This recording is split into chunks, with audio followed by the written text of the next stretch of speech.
Om Swastiastu.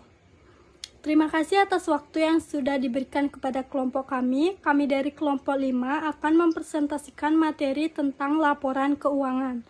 Sebelum kami memulai untuk menjelaskan materi, izinkan kami untuk memperkenalkan diri terlebih dahulu. Berikut adalah nama-nama dari kelompok kami. Yang pertama yaitu saya sendiri, ini KDE Kilistia Dewi, dan rekan saya ada Niketut Widya Asri, Nikomang Wahyudiani, dan Igede Ari Wiryatama. Materi pertama, maksud dan tujuan laporan keuangan. Laporan keuangan disusun untuk menyediakan informasi yang relevan mengenai posisi keuangan dan seluruh transaksi yang dilakukan oleh suatu entitas pelaporan selama satu periode. Laporan keuangan terutama digunakan untuk membandingkan realisasi pendapatan, belanja, transfer, dan pembiayaan dengan anggaran yang telah ditetapkan, menilai kondisi keuangan, mengevaluasi efektivitas dan efisiensi suatu entitas pelaporan, dan membantu menentukan ketaatannya terhadap peraturan perundang-undangan. Materi selanjutnya akan dilanjutkan oleh teman saya. Berikutnya jenis-jenis laporan keuangan. Yang pertama, laporan laba rugi. Laporan laba rugi adalah laporan yang berisikan keadaan laba dan rugi suatu perusahaan. Laporan ini biasanya dibuat sebagai pemerjelas kondisi keuangan perusahaan tersebut selama periode waktu tertentu, sehingga nantinya bisa menjadi bahan evaluasi bagi pemilik usaha. Pada laporan laba rugi sendiri ada beberapa jenis laporan keuangan sebagai berikut. Yang pertama ada single step modal. Laporan laba rugi single step adalah laporan yang bersifat lebih sederhana. Yang kedua ada multiple step modal. Sedangkan laporan laba rugi multiple step adalah laporan berisikan informasi lebih lengkap karena membagi pendapatan dan pengeluaran ke dalam beberapa kategori. Yang kedua ada laporan perubahan modal. Laporan ini dibuat untuk setiap periode di mana perubahan, kenaikan, dan penurunan kekayaan bersih dijelaskan. Dengan kata lain, laporan perubahan modal menjadi indikator berkembang tidaknya suatu perusahaan dengan melihat jumlah modal yang dimiliki. Yang ketiga ada laporan arus kas.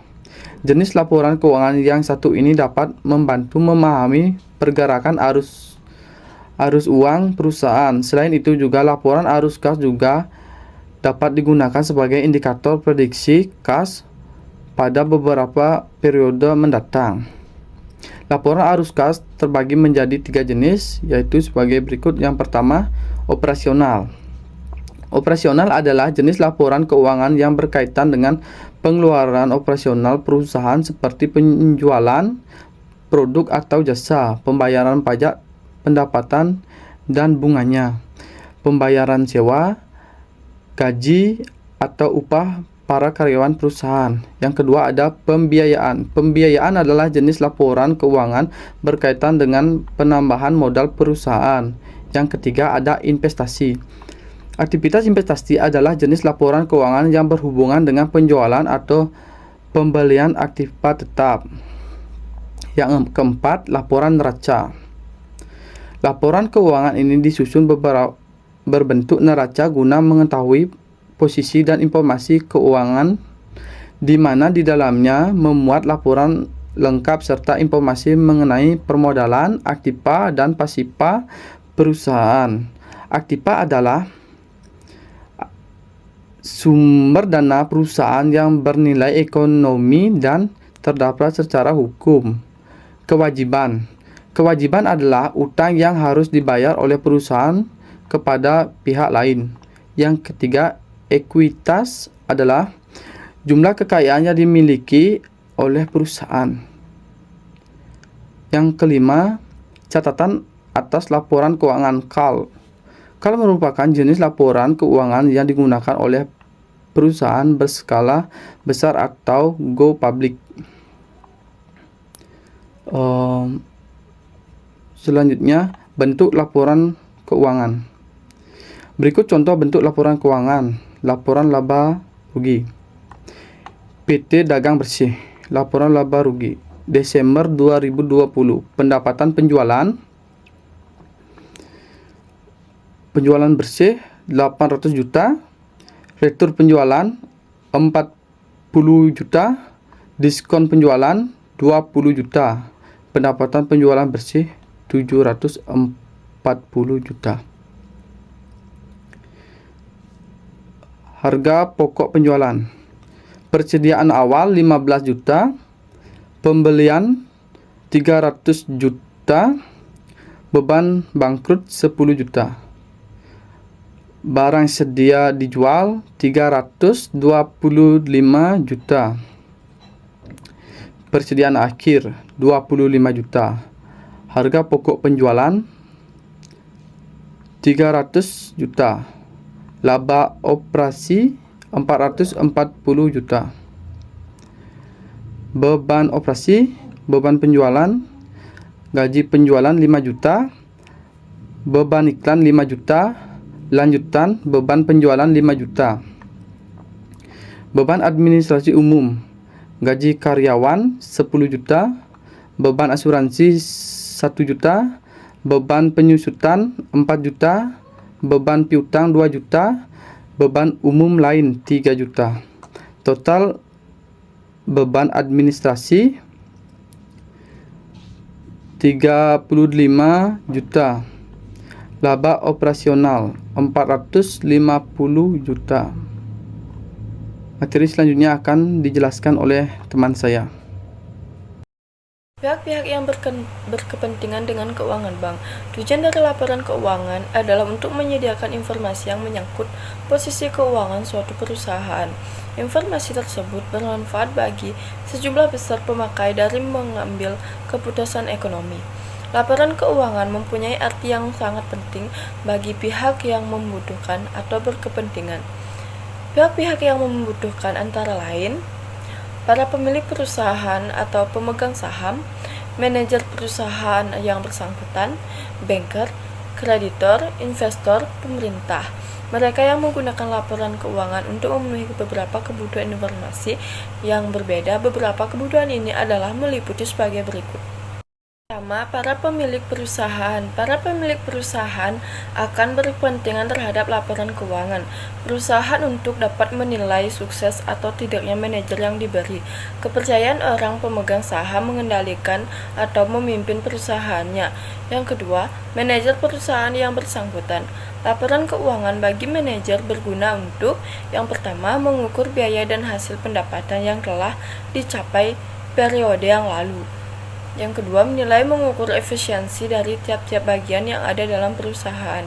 Yang ketiga, menilai mengukur hasil kerja dari tiap-tiap individu yang telah diserahi wewenang dan tanggung jawab. Yang keempat, untuk menentukan perlu tidaknya diadakan perubahan kebijakan atau prosedur yang baru sehingga dapat dicapai hasil yang baik dan meningkat. Yang kelima, untuk memberikan laporan pertanggungjawaban pada pemilik perusahaan atas kepemimpinan selama ini. Selanjutnya yang nomor 3, bank, kreditor dan investor. Bankir, kreditor maupun investor berkepentingan dengan laporan keuangan itu. Sebab dengan membaca laporan keuangan, mereka dapat menentukan prospek keuntungan perusahaan di mana datang mengetahui kondisi kerja pemimpin perusahaan dan kondisi keuangan jangka pendek perusahaan tersebut. Jadi dengan laporan keuangan ini para bankir, kreditor ataupun investor dapat mengadakan analisa apakah mereka akan terus mengadakan investasi, memberikan kredit bank jangka pendek maupun jangka panjang, ataukah menghentikannya sampai sama sekali. Yang keempat, pemerintah bagi pemerintah di mana perusahaan itu berdomisili sangat berkepentingan dengan laporan keuangan perusahaan tersebut. Termana untuk yang A, kepentingan sehubungan dengan pajak. B, kepentingan perencanaan pemerintah untuk masa yang akan datang, terutama yang menyangkut masalah tenaga kerja dan kebijakan lain yang dapat menunjang pertumbuhan ekonomi secara nasional.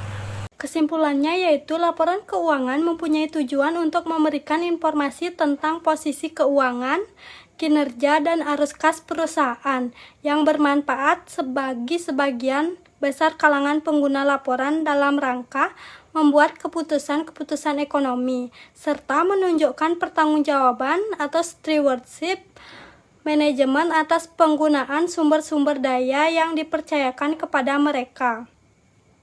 Laporan keuangan juga berisi pertanggungjawaban manajemen atas sumber daya yang dipercayakan kepadanya. Jenis-jenis laporan keuangan yaitu ada laporan laba rugi, laporan perubahan modal, laporan arus kas, laporan neraca, catatan atas laporan keuangan.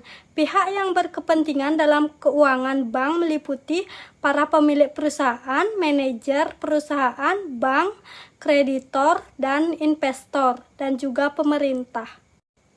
Baik, sekian materi yang bisa kami sampaikan.